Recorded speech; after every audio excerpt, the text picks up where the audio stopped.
بسم اللہ الرحمن الرحیم۔ السلام علیکم، welcome to my YouTube channel SR Islamic voice.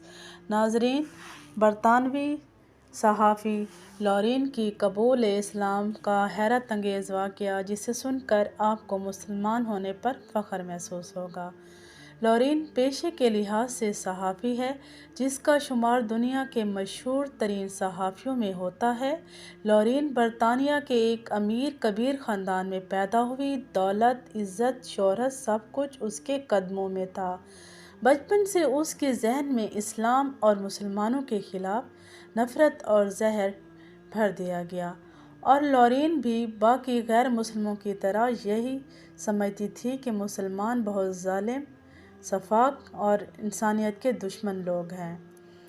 تو ناظرین، بس اس نے ہمیشہ اسرائیل کے حق میں آواز بلند کی، جبکہ فلسطینی مسلمانوں کو دہشت گردوں اور ظالم کے طور پر رپورٹ کیا۔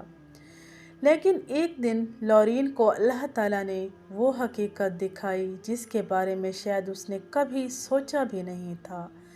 ناظرین، اپنے اسلام قبول کرنے کے حوالے سے لورین بتاتی ہیں، میں نے اسلام مسلمانوں کی محبت اور دوستی میں قبول نہیں کیا۔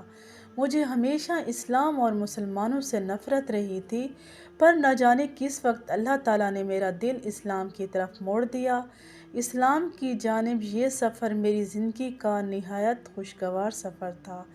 مجھے نہیں معلوم میں کبھی اس راہ کی مسافر بنی، لیکن میرے ساتھ فلسطین میں پیش آنے والا ایک عجیب واقعہ جس نے میرے ذہن اور دل کے دروازے اس کے لیے کھولنا شروع کر دیے۔ لورین بتاتی ہے، یہ سن 2005 کی بات ہے۔ میں برطانوی اخبار ڈومیل کے لیے فلسطینی علاقے مغربی کنارے روانہ ہوئی۔ فلسطین جانے سے پہلے میرے دوستوں نے مجھے سختی سے منع کیا، وہاں کی مسلمان انتہائی ظالم اور وہ تمہارا ریپ کر دیں گے، پھر تمہارے جسم کے ٹکڑے ٹکڑے کر کے پانی میں بہا دیں گے۔ وہاں کا بچہ بچہ دہشت گرد ہے، جبکہ بموں اور گولیاں کھلونوں کی طرح جیب میں لے کر گھومتے ہیں۔ یہی وہ نفرت اور جھوٹ ہے جو مغربی میڈیا نے لوگوں کے دلوں میں بھرا تھا، اور میں بھی ان لوگوں میں سے ایک تھی جس کے دل میں مسلمانوں کے لیے کوئی رحم کی جگہ نہیں تھی۔ چونکہ میں ایک رپورٹر تھی اور یہ میرے کیریئر کا سوال تھا، اس لیے ان تمام خطرات کے باوجود میں نے فلسطین جانے کا فیصلہ کر لیا۔ اگلے دن میری فلائٹ تھی۔ فلسطین کے لیے میں روانہ ہوئی۔ میرے چہرے پر ڈر، خوف، افسردگی کے اثرات نمایاں تھے۔ میں دل میں سوچتی رہی، شاید میری یہ زندگی کا آخری سفر ہو، لیکن مجھے کیا معلوم تھا کہ یہ سفر میری زندگی کو خوشیوں سے بھر دے گا۔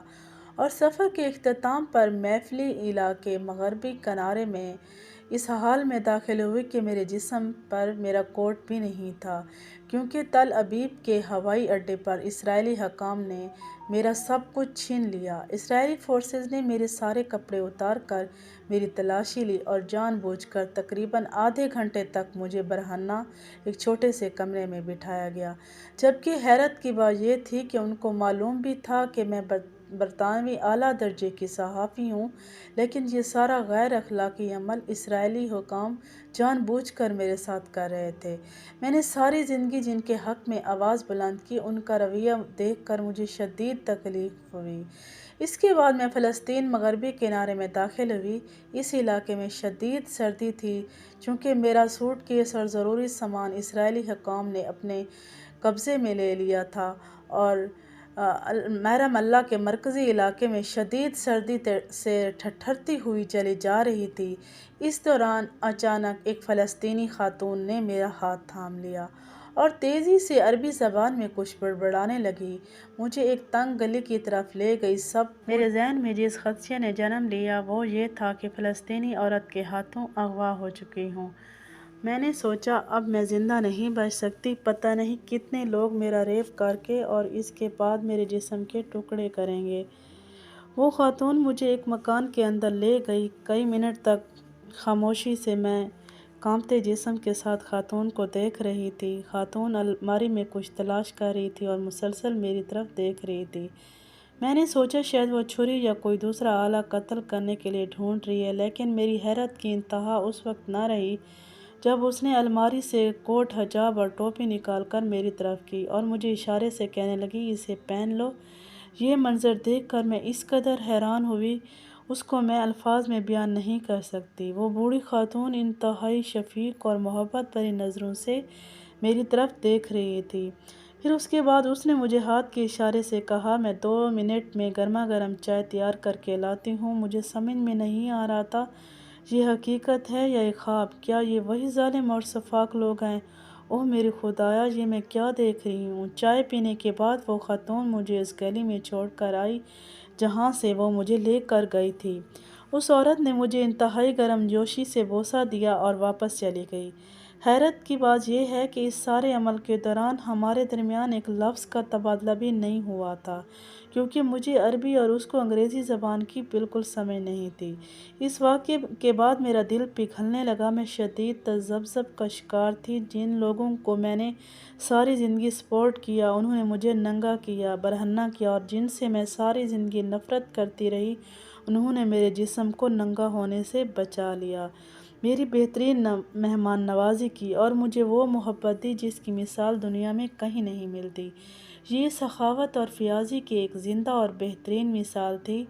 جبکہ اس کے بعد مجھے وہاں رہتے ہوئے بارہا کئی موقعوں پر اس بات کا تجربہ ہوا، ہمارے مغربی معاشرے میں روحانی سرگرمی جوشی کا ایسا مظاہرہ کہیں دیکھنے کو نہیں ملتا۔ اب مجھے پورا یقین تھا کہ مغربی میڈیا مسلمانوں کے خلاف کس قدر جھوٹ کا سہارا لیتا ہے۔ میڈیا پر مسلمانوں کے خلاف جو بکواس اور پراپاگنڈا کیا جاتا ہے، حقیقت میں اس سے بالکل برعکس ہے۔ پیس کے بعد آنے والے 3 برسوں میں مجھے فلسطین کے مختلف علاقوں میں جانے کا اتفاق ہوا، لیکن کسی مسلمان کی وجہ سے مجھے کوئی تکلیف نہیں پہنچی، بلکہ میرے ساتھ انتہائی عزت اور احترام کے ساتھ پیش آتے۔ اس دوران مجھے ایسا محسوس ہونے لگا کہ مسلمان دہشت گرد نہیں بلکہ روئے زمین پر بہترین لوگ ہیں، جو عورت کی عزت کے لیے اپنی جان تک قربان کر دیتے ہیں۔ میں نے فلسطین میں تقریباً 3 سال سے زائد عرصہ گزارا، مگر کسی نے بھی کوئی نازیبا جملے نہیں کیے اور نہ کسی مرد نے گندی نظروں سے دیکھا اور نہ کسی نے میرے پیچھے سیٹی ماری۔ یہ باتیں عام طور پر مغربی معاشرے میں عام ہیں، جبکہ جو ہی کوئی نوجوان لڑکی کو اکیلے دیکھتے ہیں تو موقع ملتے ہی عجیب اور گندی الفاظ منہ سے نکالنا شروع کر دیتے ہیں، لیکن مسلم معاشرے میں میں نے ایسا کبھی بھی نہیں دیکھا۔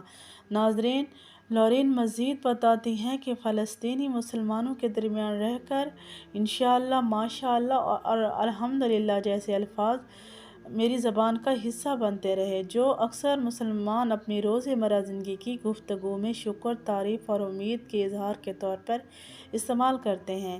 اس سرزمین کے لوگوں کے حوالے سے مغربی میڈیا نے جو خوفناک تصور لوگوں کے اذہان میں پیدا کیا ہے، یہ معاملہ بالکل مختلف ہے۔ میں اپنے آپ کو مسلمانوں کے درمیان رہ کر اپنے گھر جیسے مسیحا تصور کرتی ہوں۔ ہاں، البتہ اسرائیلی فوجوں کے خلاف مجھے یہ خوف ضرور رہتا ہے، مگر وہاں کے لوگ انتہائی مطمئن نظر آتے ہیں، ہمیشہ یہی کہتے ہیں کہ یہود کے ہاتھوں موت بہترین موت ہے جس کی تمنا ہر مسلمان کو ہوتی ہے۔ ناظرین، ان تمام تر واقعات کے بعد لورین اسلام قبول کر کے پوری دنیا کو اس نے حیران کر دیا۔ لورین مزید بیان کرتی ہیں کہ اسلام سے بہترین کوئی مذہب نہیں، مسلمانوں سے زیادہ محبت کرنے والے لوگ نہیں ہیں، بلکہ اللہ تعالیٰ سے مہربان اور طاقتور کوئی نہیں۔ یہ اللہ تعالیٰ کے معجزات ہیں جس نے ایک نفرت کرنے والی عیسائی خاتون کو اسلام کی طرف میل کیا، جس نے مغربی دنیا کا جھوٹا اور پراپاگنڈا دنیا کے سامنے بے نقاب کیا۔ بے شک وہی ہو کر رہتا ہے جو اللہ تعالیٰ کا فیصلہ ہوتا ہے۔